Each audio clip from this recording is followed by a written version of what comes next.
বলা হয়। উম্মুল কোরআন মানে হলো কোরআনের মূল।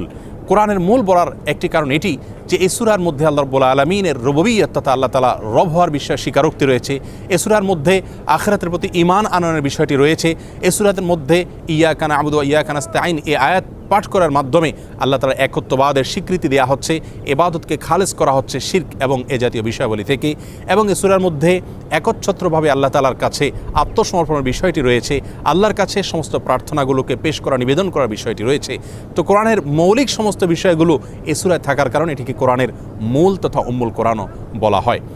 সূরাতুল ফাতিহার আরেকটি বৈশিষ্ট্য হলো জিবরিল আলাইহিস সালাম আমাদের প্রিয় নবী সাল্লাল্লাহু আলাইহি সাল্লামকে বলেছিলেন, আমি আপনাকে আল্লাহর পক্ষ থেকে দুটি নূর তথা আলোর সুসংবাদ দিচ্ছি। তার একটি হলো সূরাতুল ফাতিহা আর আরেকটি হলো সূরাতুল বাকারার শেষের আয়াতসমূহ।